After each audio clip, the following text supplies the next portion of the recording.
Ficar de pé, por favor, pegar a sua Bíblia e nós vamos então abrir a carta do apóstolo Paulo aos Efésios, capítulo 3. Efésios, capítulo 3. Vamos ler alguns versículos, depois estaremos orando. É um momento, nós chamamos esse culto o culto da família. Então é um momento de pensarmos em todos nós como família de fé. E isso é o que o apóstolo Paulo nos mostra. Efésios 3, versículo 14, diz assim a palavra do Senhor.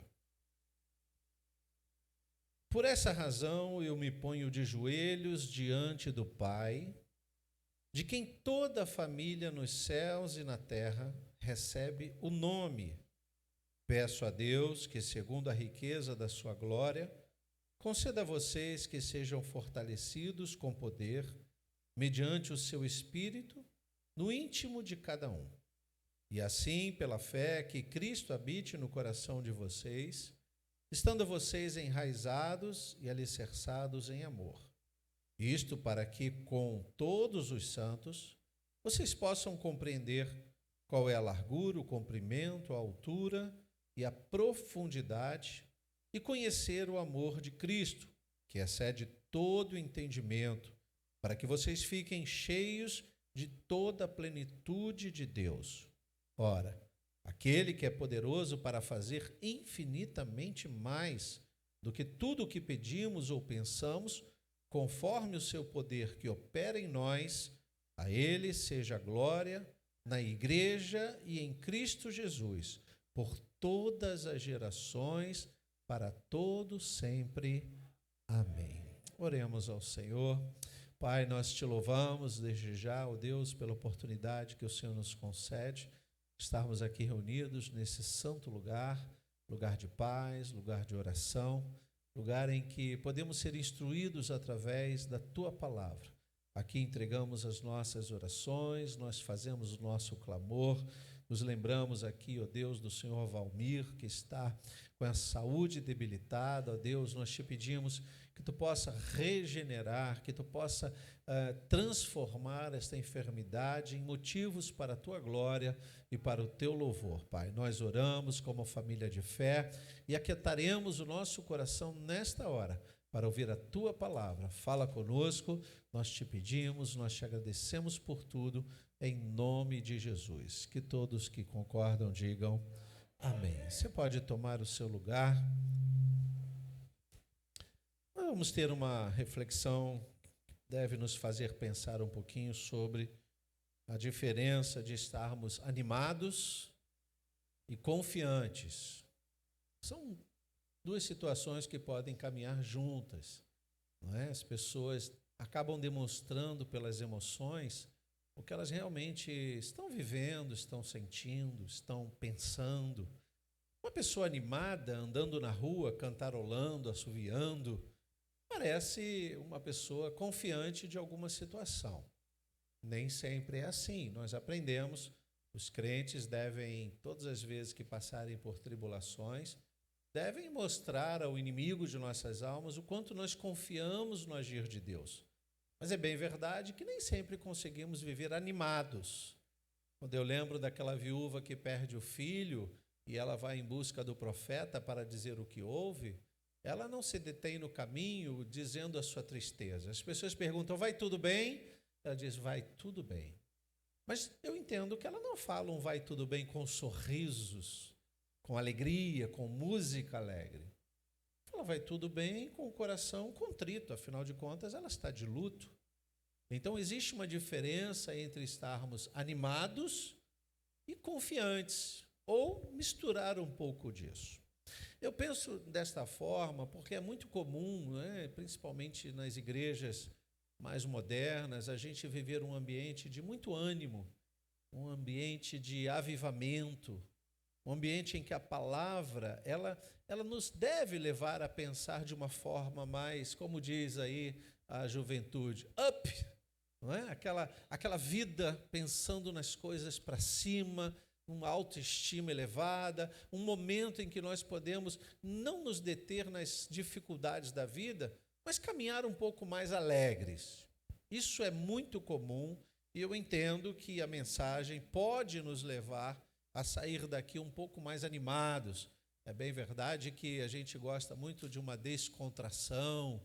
O pastor, o pregador, às vezes ele conta, né, uma paródia, uma história, uma anedota mesmo, bem simples, uma coisa leve, não o que acontece às vezes por aí, que me chateia bastante, quando as pessoas usam o púlpito mais para trazer o gracejo e não a graça, o humor ao invés da graça de Deus. A graça e o gracejo se confundem, né? Uma coisa é eu achar engraçado e outra coisa é eu estar debaixo da graça. São duas coisas totalmente diferentes. Nós podemos estar debaixo da graça de uma forma mais descontraída, não há problema algum. Cada qual tem uma característica para transmitir e para receber a mensagem. Não é? A gente vê alguns pregadores mais engraçadinhos e às vezes você olha o vídeo e vê a igreja uns sorrindo, se esbaldando em júbilo, outros mais fechados. Talvez ele não goste daquele estilo de pregação. Eu gosto de uma pregação descontraída, mas é bem verdade que nós não encontramos em raríssimas ocasiões, e se você me perguntar quantas vezes nós extraímos o verdadeiro humor na Bíblia, eu diria apenas uma única passagem. Em toda a Bíblia, e eu preciso ler cada vez mais, e todas as vezes que eu leio, eu não encontro coisas engraçadas na Bíblia. Não é? Os que têm esse talento fazem isso de uma forma, pela sua natureza, pelo seu talento em trazer um pouco de humor à vida. Isso não é nenhum pecado. Mas se nós procurarmos sentido cômico, a Bíblia não tem. A Bíblia é um livro muito sério. Ela traz, sim, alguns momentos. Eu estava esses dias lendo, e eu fiquei assim, será que é pecado rir? Mas pensa na situação. Há um texto lá no livro dos Reis que diz que Davi está fugindo de Saul. Você já leu esse texto? E ele entra numa caverna. E a caverna não é um lugar que tem saída para os dois lados, né? Pelo menos em En-Gedi, onde é a caverna que ele estava escondido, era um lugar fechado. E ele entra, se esconde, está escuro. E perseguindo ele vai Saul. Saul entra na mesma caverna, mas não sabe que Davi está lá. E o texto diz que Davi entrou para se esconder e Saul entrou para fazer as suas necessidades fisiológicas. Pensa, número 2. Conhece o número 2? Os irmãos já estão rindo, até eu. Irmãos, pensa na situação. E aí é interessante porque se você lê, não existem letras miúdas, mas se você procurar se aprofundar, você sabe que uma pessoa que está fazendo sua necessidade, ela não está pronta para guerrear. Seria o momento de Davi até matar Saul, porque ele estava desprotegido, totalmente desprotegido, literalmente desprotegido. E aí eu fiquei pensando, como é que Saul aguentou? Se o vento bate e joga para o fundo da caverna, eu fiquei pensando nisso. Mas o texto é maravilhoso que diz que Davi não ousou sequer tocar no rei. Ele cortou um pedaço da orla do vestido para mostrar que ele podia ter feito, mas não fez. Aí a Bíblia volta à seriedade. Ele honrou a autoridade. Ele sabia que era uma autoridade, mesmo que estando em erro, foi colocada ou permitida por Deus. Então ele não ousou atacar a autoridade. E no momento certo, Saul é destituído, morto, Davi assume, essas coisas acontecem. Então, quando eu penso nessas questões de animar a igreja, eu não sou um bom contador de piadas, irmãos, mas é tão gostoso quando a gente descontrai. Mas o quanto a descontração nos traz de verdade a seriedade do conteúdo da palavra. Nós precisamos entender isso. Não é? Nós temos aí profissionais do stand-up gospel, é o humor evangélico. Determinadas coisas são realmente engraçadas, outras eu fico preocupado. Existem teatros que abrem as portas para os comediantes nesse sentido. Mas eu acho que ali é um lugar indicado para esse tipo de humor. Sou meio fechado para o humor demasiado na igreja. A igreja requer de nós, em primeiro lugar, um temor, porque estamos diante de Deus. Você pode dizer amém por isso? Então não é um lugar para a gente fazer o que quiser. O pastor às vezes brinca, fala, por exemplo, que eu falo, não sou nenhum fanático, mas eu falo do futebol, gosto da descontração. Falando nisso, parabéns aos flamenguistas, né? Parabéns a todos. Fazer o quê? Aí começa, né? Aí começam os invejosos, mas tudo bem. Deus perdoe, irmão, Deus perdoe. É isso aí, saudosismo de 1910. Bom, não, mas vamos falar de Bíblia, Viu por que às vezes a igreja não pode abrir para muitos assuntos? Porque são assuntos confusos. A gente está falando de uma forma descontraída de futebol, mas eu poderia estar falando de política, poderia estar falando de ciência, mas não é o lugar. A igreja é o lugar de virmos aqui, nos concentrar no que realmente importa. Vida eterna, você pode dizer amém por isso? E lógico que pensar na vida eterna deve nos fazer pensar na vida que estamos levando aqui. Como está o nosso comportamento? Estamos preparados para a vida eterna? E não é falar de morte. Morte é um passo para a eternidade, é falar de eternidade. Pode pular a questão da morte, porque nós cremos no arrebatamento também. Vamos pular essa parte, muitos não gostam de ouvir sobre morte, então pula a morte. Vamos pensar como será na glória. Vamos pensar como será na eternidade. Neste caso, nós precisamos animar a igreja a pensar na eternidade. Mas não é só andarmos animados, porque nós podemos ter uma vida animada para a eternidade, mas sem nenhuma confiança. Quando as tempestades vêm, muitos desistem de pensar na eternidade. Vão pensando no dia a dia, farinha é pouco, meu pirão primeiro. Isso é muito sério, irmãos. Nós precisamos investir um pouco mais nesse projeto de Deus que envolve a igreja e o tempo que a gente está aqui desfrutando desse tempo, para o projeto de salvação. Entenda que não há crente não atrapalha plano de Deus. Não atrapalha, exceto no que diz respeito ao plano da salvação. Porque Deus não nos obriga a sermos salvos. Ele nos leva à salvação pelo seu amor, Ele nos convence pela sua graça, Ele nos dá a possibilidade de fazermos a escolha, mas mesmo assim, se não escolhermos a salvação, Ele não nos obriga a vivermos com Ele. A questão é que muitos estão desacreditando de inferno. E o inferno é uma realidade contada na Bíblia, nos livros históricos, nas diversas religiões. Não é um pensamento humano, não é filosofia. Existe sim um poder de Deus de criar uma eternidade benéfica e uma eternidade num senso de justiça que não vai agradar a ninguém. Mas muitos ainda confusos com essa modernidade, muitos nem acreditam mais em céu, irmãos. Vai acreditar em inferno. Então, entenda que ninguém pode impedir o plano de salvação na vida do crente, a não ser o próprio crente. Ai, pastor, o diabo não quer que eu me salve. Sim, claro, isso é fato. Mas Deus quer que você se salve. E você, o que quer? Quero me salvar. Então você tem que estar do lado de Deus o tempo todo. Você tem que se afastar do mal. Resista ao diabo e ele vai fugir de você. Mas como resistir? Se envolva com as coisas de Deus. Entenda que nós estamos aqui porque fomos agraciados pelo seu amor. Nós estamos aqui não para ouvirmos uma mensagem que vai nos deixar um dia animado. Ai, pastor, eu entrei tão para baixo, mas agora eu estou animada. Sim, a palavra de Deus anima você, mas é um animar com confiança. Não é um animar de descontração tão somente. Não é para você sair daqui rindo e lá fora encontrar os problemas e dizer, bom, agora volta tudo de novo. Eu saí da igreja, é melhor eu nunca mais sair da igreja. Não funciona assim. Nós vamos sair daqui, nós vamos lá fora e vamos encontrar um mundo cada vez mais difícil, de coisas estranhas acontecendo o tempo todo. Então veja que a palavra ela deve nos despertar e nos animar, mas trazendo em nós o quê? Uma confiança.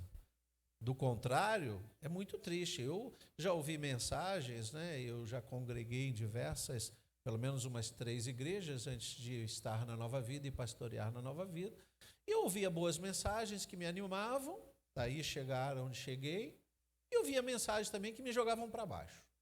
Eu saí hoje do culto, meu Deus, porque era tanta revelação, ou revelamento, ou sei lá o nome que queiram dar.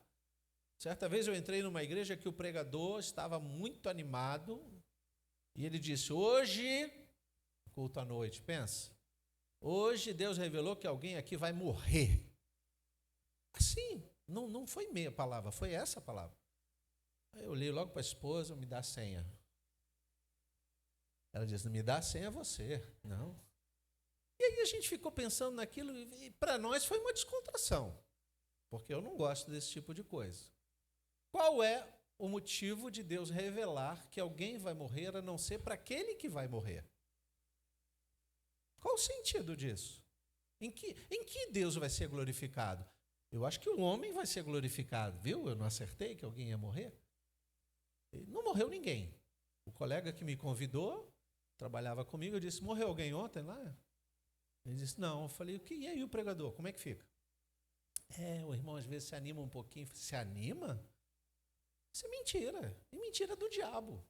Então ele subiu endiabrado no púlpito para falar uma mentira. O que está acontecendo? Por que a igreja aceita isso?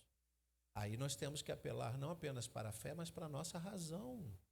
A palavra de Deus é uma palavra que desperta em nós espiritualidade, fé, mas ela trabalha no nosso intelecto. Nós ouvimos, lembra de Paulo, Romanos 12, vocês precisam ser transformados pelo poder da palavra, mude o entendimento de vocês, sejam renovados, sofram essa transformação e não se conformem com os rudimentos desse mundo.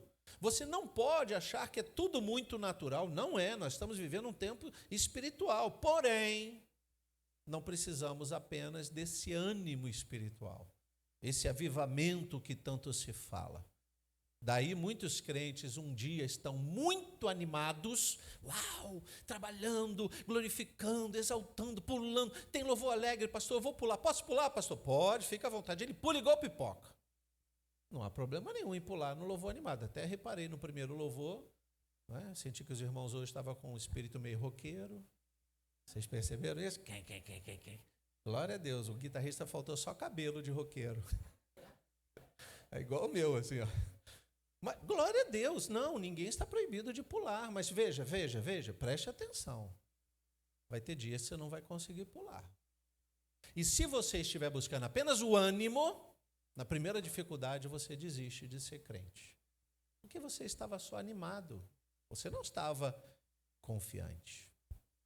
Então, quando o apóstolo Paulo tenta nos escrever algo, né, escreve inicialmente a igreja de Éfeso, o que ele está tentando dizer? Olha, vocês precisam viver confiantes sobre todas as coisas, para que não desanimem. Essa confiança de viver na glória com Cristo deve nos fazer firmar os pés na rocha, para, ao encontrarmos as dificuldades, entendermos que faz parte da vida, as nossas lutas pessoais. O crente vai sofrer luta antes, depois, durante, até a volta de Jesus, até Jesus chamar, ele vai sofrer com essas tribulações, é muito necessário. Mas a confiança que Paulo escreve aos Efésios e que nós estamos tentando entender nessa manhã, é para a gente encontrar essas dificuldades e insistirmos um pouco mais na vida cristã. Viver uma vida cristã é uma vida de insistência. Cuidado com o ânimo exagerado. Esse ânimo exagerado pode fazer com que pessoas invistam tudo e percam tudo. Invistam a vida e percam a vida. Invistam na salvação animados, mas não confiantes, e a qualquer momento perdem a salvação que adquiriram. É isso que a carta do apóstolo Paulo está tentando nos trazer. Então, há momentos que nós vamos encontrar determinadas frustrações na vida. É comum. Mas o ânimo vai se abater. Você vai falar: poxa, meu Deus, é tão difícil ser crente. Ninguém disse que era fácil. Mas confiantes, sabemos que agora estamos com Cristo. Não é? Na semana me perguntaram: puxa, pastor, se eu estou antes do batismo, passando tanta luta, como é que vai ser depois do batismo? Eu disse: vai mudar só o fato de que você vai sair do exército do mundo e passar para o exército de Cristo. Estando do lado de Cristo, você vai ter agora missões diferenciadas, a cobertura do exército de Cristo, os anjos do Senhor acampados e o próprio general protegendo você. Louvado seja Deus. Quando a gente não decide, né, por fazer parte da família de Cristo, a gente continua no mundo, irmãos. A gente visita igreja, eu me sinto tão bem aqui nessa igreja, é tão bom. Mas você faz parte do exército? Não, eu não me envolvo, não me batizei, eu não quero compromisso com uma igreja, esse negócio da dízima é tão confuso, já ouvi isso. Ai, pastor, ainda não consigo dizimar. Tá bom, então você tem que buscar entendimento. Não é obrigação. Ninguém aqui é obrigado a fazer nada. É proibido proibir, literalmente. Você é livre, existe um livre-arbítrio. Mas você tem que ter uma consciência sadia. Para quê? Para que você não viva só uma vida de crente animado, mas crente sem confiança. Crente sem uma esperança de fé verdadeira, que faça com que a sua razão encontre respostas para as adversidades da vida, mas quando você está na presença de Deus, você se fortalece. Esse lugar é um lugar em que nós estamos recebendo na alma a vitamina necessária para enfrentarmos as semanas difíceis, e cada vez mais difícil.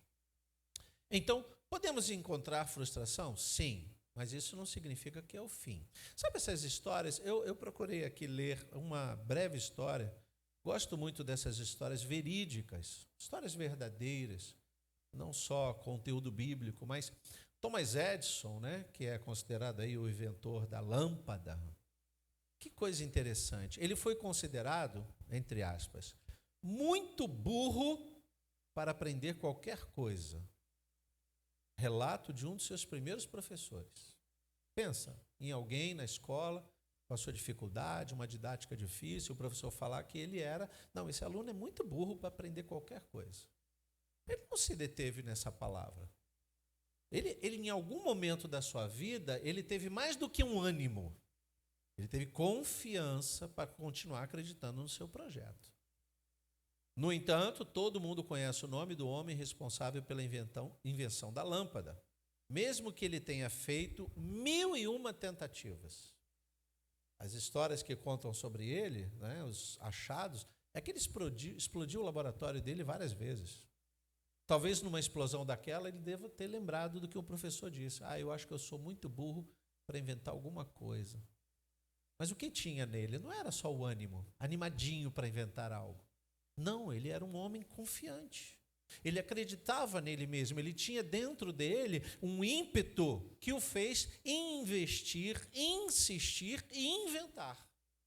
Aí a gente está desfrutando aí da lâmpada, de todo esse contexto da luz elétrica que a gente tanto ama. Quando falta luz, ninguém fala, ai, Thomas Edison. A gente fala, ai, light, não é assim que a gente fala? Mas ele fez-nos chegar a todo esse conforto. Através dessa pequena invenção, os homens foram, né, melhorando o projeto, logicamente. E eu gosto de uma palavra que ele disse, está anotado nos seus alfarrábios. Eu não falhei 10.000 vezes. Eu fui bem-sucedido, pois encontrei 10.000 maneiras que não funcionam. Então, ao invés de eu pensar nas dificuldades e nos dias de derrota, eu passei por uma etapa e sei que daquela forma não funciona. Então é mais um dia que eu ganho para investir mais. Quando Paulo, queridos, vai escrevendo esta carta e dando-nos essa confiança, onde está Paulo? Preso e preocupado. Não preocupado com ele. Preso e preocupado com os crentes que estão em Éfeso. Na oportunidade, ele está escrevendo aquela igreja. Então, o que Paulo faz? Ele fala do que é verdadeiro, logicamente. Quando a gente fala do que nós cremos como a verdade, vai chocar com as mentiras desse mundo. Então, Paulo sofre as suas perseguições, mas ele está pautado na verdade. E numa época, né, que até o nome de Jesus era vilipendiado. Você sabe que alguns se levantaram em nome de Jesus, ou dizendo ser o Cristo, se vestindo como Cristo, como nós temos hoje, figuras cômicas, engraçadas, mas maliciosas, vestidas de Cristo, se sentindo Cristo, falando de Cristo. Não faz muito tempo que um pastor declarou ser ele não, ele não usou a expressão reencarnação, ele usou a nova missão de Deus, porque ele era o Cristo da modernidade, e que ele morreria e ressuscitaria ao terceiro dia, em breve. Isso tem alguns anos. A última notícia que eu tive é que até agora ele não ressuscitou. Ele morreu. Por que isso? Por que esse afã? Porque uma coisa é eu ter um ânimo e outra coisa é eu ter confiança. Muitos se levantaram nos tempos dos apóstolos se dizendo ser Jesus. Alguns adquiriam o nome Bar Jesus, que significa filho de Jesus, no sentido de discípulo mais próximo. Vou realizar os mesmos milagres, vou fazer as mesmas coisas. Mas o poder sobre a morte, nós podemos ter pessoas imitando Cristo de todas as formas, mas o poder sobre a morte, não. É bem diferente. Aí eu me lembro de Paulo escrevendo a sua carta aos Coríntios, 2 Coríntios 11, 14, que ele diz, não é de se admirar, porque até o próprio Satanás se transfigura em anjo de luz, ele se disfarça. Quando a gente se anima demais, a gente está sujeito a essas coisas, né? Crente animado demais para ver anjo, pode ser que veja anjo, mas pode ser que veja algum demônio, algum capiroto fantasiado de anjo. Como vou saber? Não sei, você só tem ânimo, você não tem confiança. Eu já dei a dica aqui, né? Se algum anjo aparecer para você, não descreia, tá? Não duvide, mas questione. Você é anjo mesmo? Sou. De Deus? Sim. Então confessa que Jesus Cristo é o Senhor. Abre a tua boca. Fala que ele veio em carne, morreu e ressuscitou o terceiro dia. Porque o diabo tem medo de falar determinadas verdades. E os seus enviados também. Então, nesse ponto, um crente animado vai logo se ajoelhar para o anjo, vai logo fazer um pedido. Só não acende mais vela. Espero, né? Espero. Mas ele está tão animado com a vida espiritual. Eu estou numa igreja que a espiritualidade é maravilhosa. Eu estou vendo um anjo, pastor. Que tipo de anjo era esse? Com asa, sem asa? Como é que é isso? Vamos guardar o nosso ânimo para estar na glória. Mas a confiança está em primeiro plano. Por quê? Porque Paulo sabe, irmãos, que não haverá uma segunda chance. Muitos crentes demasiadamente animados, eles se esquecem de procurar se há o verdadeiro. E eu não estou pregando esta palavra para atrair a sua atenção e dizer que aqui é o verdadeiro. O que nós pretendemos nesse lugar é refletirmos numa palavra que é a palavra da verdade e procuramos, lógico, todos os pregadores que aqui sobem, transmitir uma palavra que traga ao seu coração uma consciência, uma confiança cristã, uma vida de fé pautada na verdade e não no ânimo desta vida. Veja a diferença. Pastor, estou precisando de dinheiro, e eu orei, e apareceu um moço na minha porta, me trouxe uma mala de dinheiro, e falou que ele queria trocar aquele dinheiro, e eu disse, eu não tenho dinheiro para trocar, eram só cédulas de R$200, né? Existe essa cédula, gente? Faz tanto tempo que eu não vejo, que eu acho que não existe mais. R$200, existe, pronto. É uma mala cheia de cédulas de R$200, e ele falou que era para trocar por uns trocados, porque ele queria dinheiro trocado, eu disse que não tem. Ele falou, então me dá R$10 e fica com essa mala. Opa, ele vai me dar uma mala cheia de cédulas de 200, eu vou dar para ele R$10, eu tenho que desconfiar disso. Mas ele está animado demais para pegar no dinheiro. Ele dá os últimos R$10 que ele tem e leva uma mala cheia de cédulas falsas. Aí vem a polícia atrás dele e prende ele dizendo que ele era o dono da mala. Olha aí. Essa ilustração é para mostrar que o mundo funciona assim. Se eu estou animado demais e a minha necessidade me coloca diante da possibilidade de eu resolver os meus problemas, o meu ânimo me leva a errar. Mas se eu sou um homem confiante, eu vou duvidar, eu vou questionar, eu vou olhar, como assim uma mala? De onde vem essa mala? Você trabalha com o quê? Com dinheiro? Você fabrica dinheiro? Peraí, deixa eu ver se a cédula... Eu faço igual a caixa de supermercado, né? Pega a cédula, olha, rasga, esfrega, bota canetinha, bota pó, bota... Se eu não fizer isso, o que eu estou demonstrando? Apenas uma confiança. Um ânimo. Mas eu não estou confiante para aceitar aquilo. Eu preciso estar confiante para aceitar ou para dizer, não quero. Não é bênção, é maldição. A vida do cristão precisa estar pautado nessa confiança. O apóstolo Paulo, então, ele vai aconselhando, né, e as cartas vão nos ajudando. Aí mesmo em Efésios, capítulo 1, veja a preocupação dele. Capítulo 1, versículo 15, ele diz assim: por isso, também eu, tendo ouvido a respeito da fé que vocês têm, a igreja de Éfeso, no Senhor Jesus, e do amor para com todos os santos. Veja que é uma igreja citada como uma igreja comunidade, uma igreja que cuida uns dos outros, não é? Olha o que ele diz no verso 16: não cesso de dar graças por vocês, mencionando-os nas minhas orações. Peço ao Deus de nosso Senhor Jesus Cristo, Pai da glória, que conceda a vocês espírito de quê? De ânimo? Não. De sabedoria e de revelação no pleno conhecimento dele.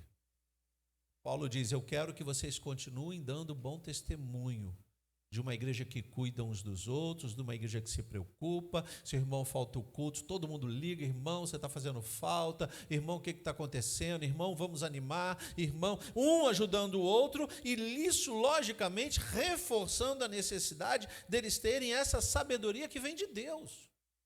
Entende por que nós investimos tanto? Escola bíblica dominical, uma palavra explicada, a academia de líderes, os módulos, tudo o que a gente traz é para que a igreja seja madura no conhecimento.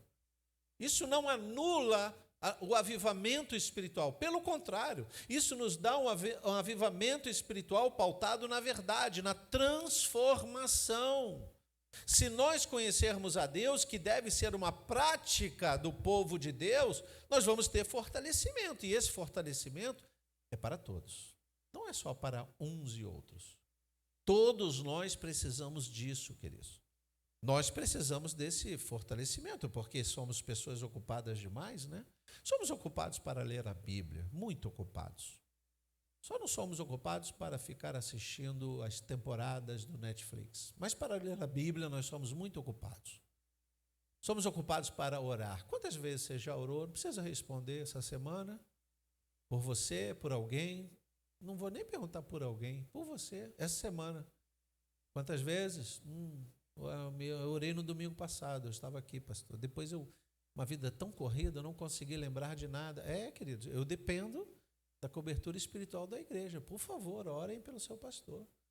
O pastor está orando por toda a igreja, mas eu necessito dessa cobertura espiritual.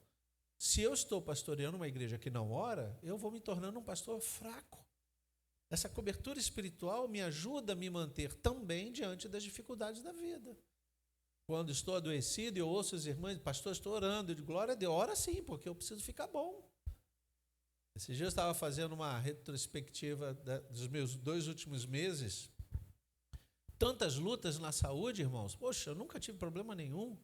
E dor, e chikungunya, e resfriado. A semana passada eu fui no médico, uma dor atrás, o médico olhou, fez exame de sangue, fez o eletro, aí quando olhou o pulmão, falou: olha, tem um negocinho aqui. Eu falei: tá bom, doutor, o que eu faço? Toma esse antibiótico. Tomei o antibiótico, mas eu já estava vindo de tanto remédio, chikungunya, e as pessoas falando: pastor, chikungunya, isso leva anos. Eu: tá amarrado, tá arrependido, bate na madeira.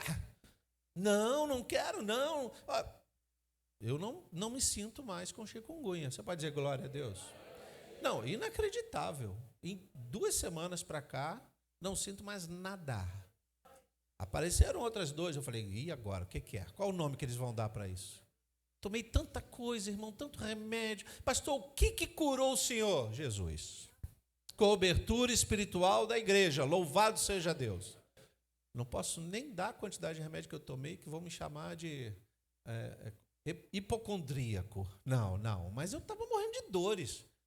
Alguém dizia assim: bota o pé na água gelada. Eu ia lá, pegava a bacia, comprei uma bacia nova, enchi de gelo, botei o pé, aí dormia bem. No outro dia estava tudo inchado de novo. Traz água quente agora. Falaram que agora é quente. Aí botava o pé.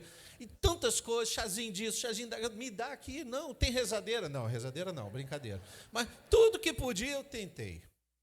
Ficou bom de quê? Jesus. Eu dou glória a Deus por todas as coisas.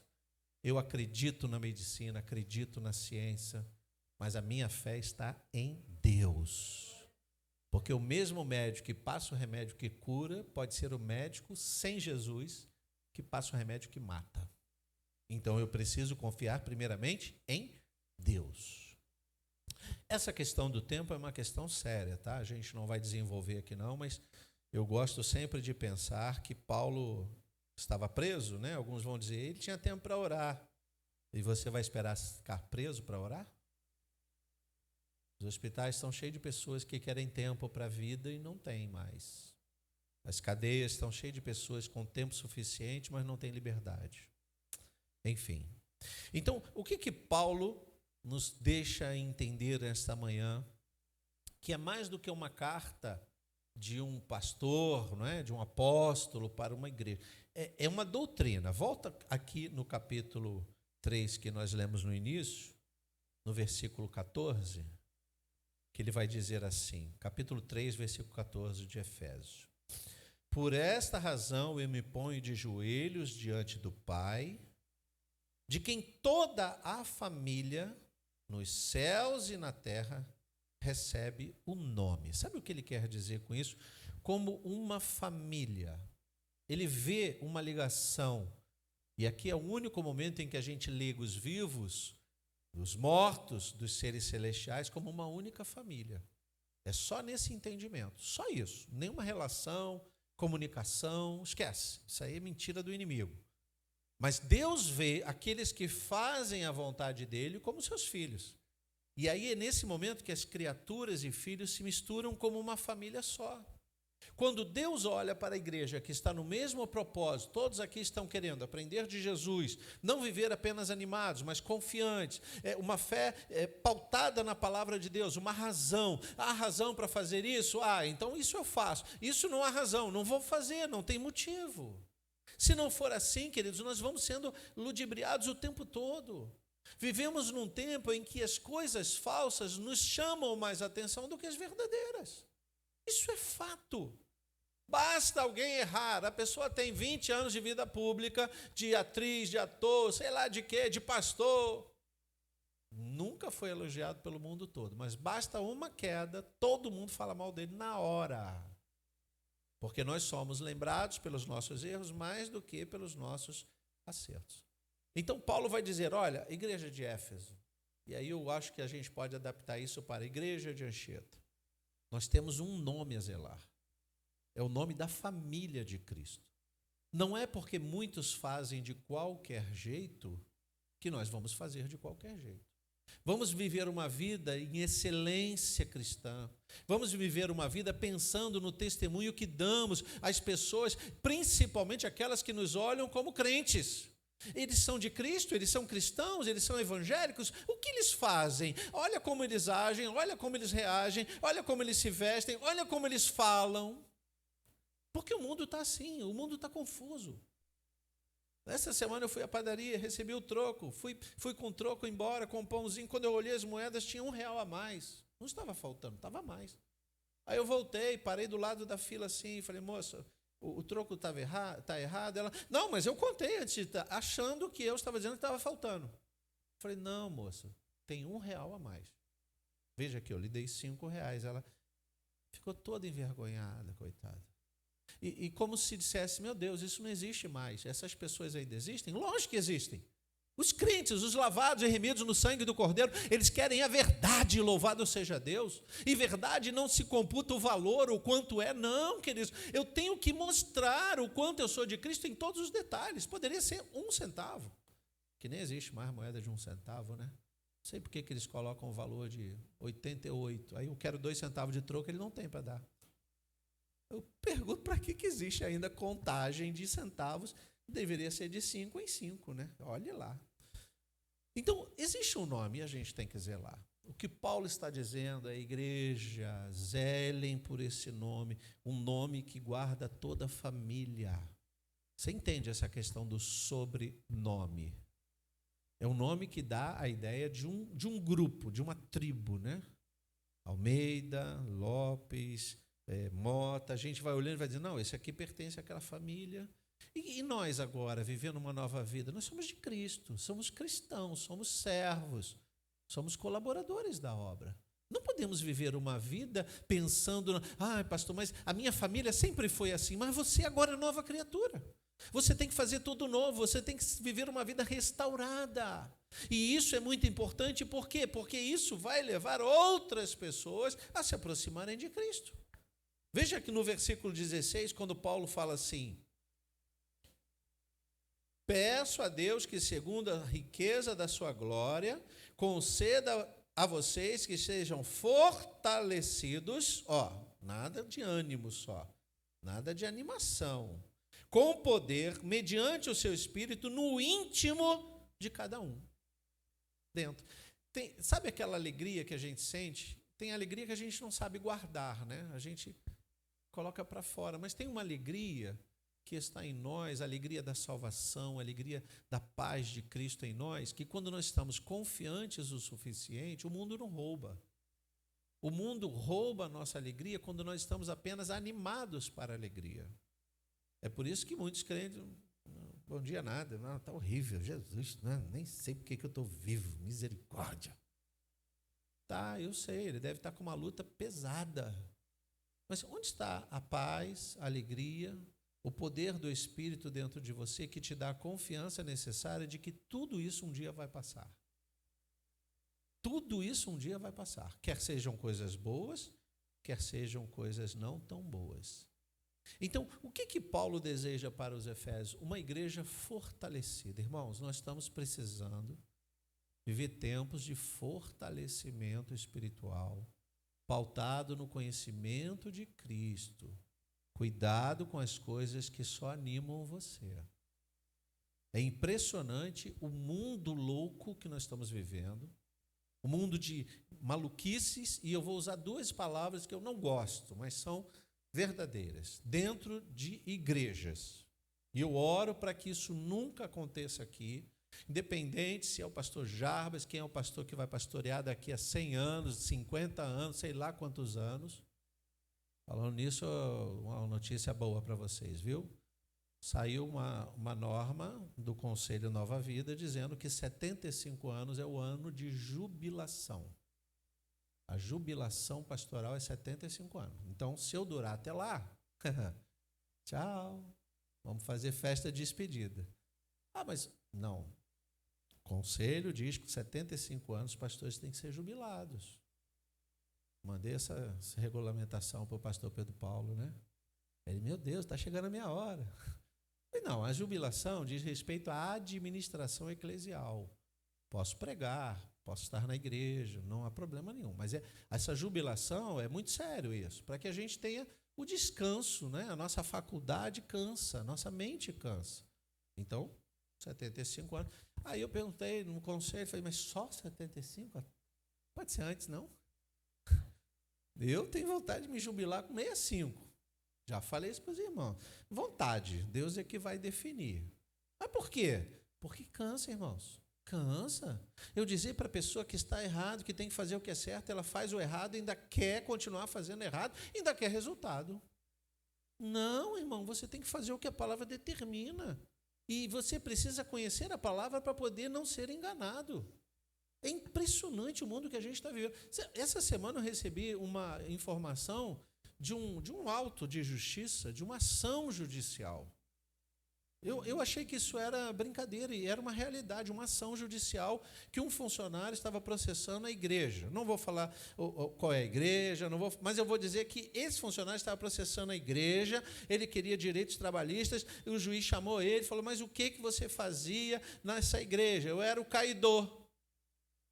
O juiz falou, como assim caidor? Eu era funcionário, eu recebia carteira assinada, está aqui, a igreja me contratou, mas eu ia para várias igrejas, eu caía, quando o pastor colocava a mão, eu caía, eu era caidor. E eu rodava as igrejas, às vezes eu botava peruca, às vezes eu cortava cabelo, e o pessoal já estava desconfiado, até o dia que eu voltei para a igreja matriz, e eu fui cair, e as pessoas me reconheceram, me chamaram de impostor, me bateram, me machuquei, fiz exame de corpo de delito, fui até o pastor, falei, pastor, eu não posso ser mais o caidor. Ele falou, você errou, você falhou, você fingiu mal, vai embora, eu vou te mandar embora, não vai receber nada. Aí ele foi embora sem nenhum dinheirinho. Aí ele botou na justiça. Quando isso foi a público, os advogados ficaram assim, pensando que era uma brincadeira. Ele fingia que estava endemoniado para o pastor ganhar a fama de um expulsador de demônios. Ou você acha que isso não acontece? Não, isso não acontece, né? Não, esse é o mundo que nós vivemos. Profissão, caidor. Alguém, por favor, tem uma vaga aberta aí, viu? Alguém, por favor, quer ser o caidor? Só que eu não pago. Eu dou uma banda para cair de verdade. Não, irmãos, que isso? Que mundo é esse? Imagina Paulo vivendo nesse mundo. O que ele vai escrever? O que ele vai dizer? Sejam crentes, sejam verdadeiros. Se tiver demônios, expulsem os demônios, deixem que as pessoas caiam. Isso é verdadeiro. Mas para que maquiar essas coisas? Porque a glória não é para Jesus. É para a igreja, é para o pastor, é para o pregador. Então, essa ideia de ânimo me preocupa muito. Eu repito, eu amo ouvir uma palavra que me faça bem. Pode ser ela dotada de humor, pode ser uma palavra séria, pode ser uma palavra rigorosa. Eu estou pronto para ouvir, mas eu quero ouvir a verdade. Eu quero ouvir o que a palavra está falando ao meu coração para que a minha vida seja transformada. Senão a velha natureza, olha aí o capítulo 4 de Efésios, capítulo 4, versículo 17. Isto, portanto, digo e no Senhor testifico, olha aí, não vivam mais como gentios, que vivem na vaidade dos seus próprios pensamentos, tendo seu entendimento obscurecido, separados da vida que Deus concede por causa da ignorância em que vivem, pela dureza do seu coração. Tendo se tornado insensíveis, eles se entregaram à libertinagem para, de forma desenfreada, cometer todo tipo de impureza. Olha aí, mas não foi assim que vocês aprenderam de Cristo. Se é que, de fato, ouviram falar dele e nele foram instruídos, segundo é a verdade em Jesus. Porque tem crente que já ouviu falar de Jesus. Ouve falar de Jesus toda hora, mas não conhece ele. Versículo 22. Quanto à maneira antiga de viver, vocês foram instruídos a deixar de lado a velha natureza. Vê que isso inclui a mentira, que se corrompe segundo desejos enganosos, a se deixar renovar no espírito do entendimento de vocês e a se revestir da nova natureza criada segundo Deus, em justiça e retidão, procedentes da verdade. A tua palavra é a verdade. Quanto mais você lê a palavra, mais você conhece a verdade e não se deixa enganar pelos rudimentos desse mundo, lógico. Isso é bom, isso é ruim, por quê? Porque enquanto Paulo está preocupado com uma igreja que dá um bom testemunho de fazer boas obras, ele também está preocupado com um testemunho que pode ser negativo, quando eles encontram barreiras, dificuldades, adversidades, e eles começam a esmorecer na fé. Então ele está preocupado e ele alerta para que eles sejam cristãos por fora, animados, mas por dentro, confiantes. O ideal é que sejamos confiantes e também animados. Só animados? O perigo é iminente. Capítulo 3, versículo 17. E assim, pela fé, que Cristo habite no coração de vocês, estando vocês, enraizados e alicerçados em amor. Isto para que, com todos os santos, vocês possam compreender, olha que coisa linda, qual é a largura, o comprimento, a altura e a profundidade, e conhecer o amor de Cristo, que excede todo o entendimento, para que vocês fiquem cheios de toda a plenitude de Deus. Louvado seja o nome do Senhor. Um crente confiante, ele já está conhecendo a largura, o comprimento, a altura, a profundidade do conhecimento de Deus. Ele está buscando mais. Ele parece vazio. Quanto mais ele estuda, mais ele se alimenta, mais ele quer se alimentar. Quanto mais ele vai a culto, mais ele quer estar nos cultos. Quanto mais ele está na escola bíblica, mais ele quer aprender. Ele leva a revista para casa, ele estuda, ele ora, ele pede entendimento, ele jejua, ele faz tudo para ele ter a plenitude de Deus. Louvado seja o Senhor. E quando ele encontra essas coisas escabrosas da vida, ele não se surpreende, não. O mundo vai assim mesmo. O mundo vai assim mesmo. Versículo 20. Ora, aquele que é poderoso para fazer infinitamente mais do que tudo que pedimos ou pensamos, conforme o seu poder que opera em nós. Se nós confiamos, nós sabemos que ele tem poder para fazer não só o que pedimos ou pensamos. Então as nossas orações são menos pedidos e mais agradecimentos. As nossas orações não são aquelas orações, Senhor, eu preciso disso, preciso daquilo, preciso disso. Ele sabe do que você precisa. Talvez você deva fazer uma oração mais de agradecimento e deixar para pedir conforme cada necessidade. Eu vou pedir a Deus saúde, porque se eu tiver saúde e trabalho, eu tenho tudo. Quando você morrer, a saúde vai ficar para trás, o trabalho também. Nós temos tudo quando nós temos Cristo. Porque se temos Cristo, nós temos a salvação, nós temos a eternidade.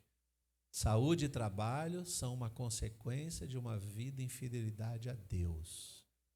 Seja fiel a Deus nos seus princípios, seja fiel a Deus em todas as coisas e você vai ter saúde, trabalho, prosperidade e paz.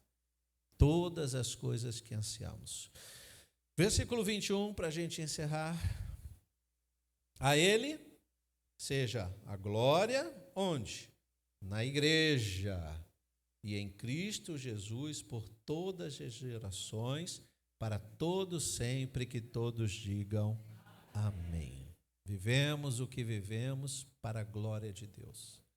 Se hoje o seu motivo de viver não entende ou não compreende a glória de Deus, é preciso se aprofundar mais em Deus. E saber que Deus é glorificado na nossa vida de um jeito ou de outro. Na saúde ou na doença. Na riqueza ou na pobreza. O que não podemos deixar de ter é a confiança da nossa salvação. Tudo que nós lemos se encerra em 2 versículos que nós podemos reler. Primeiro, o versículo 14, que diz: por esta razão eu me ponho de joelhos diante do Pai.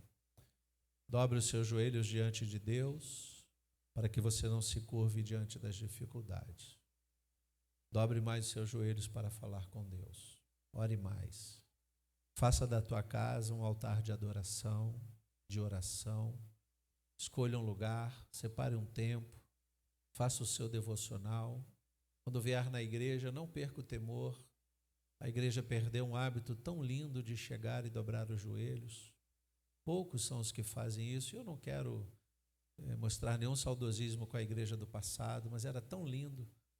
Quando nós chegávamos, a igreja estava um silêncio. Ninguém falava de assunto nenhum.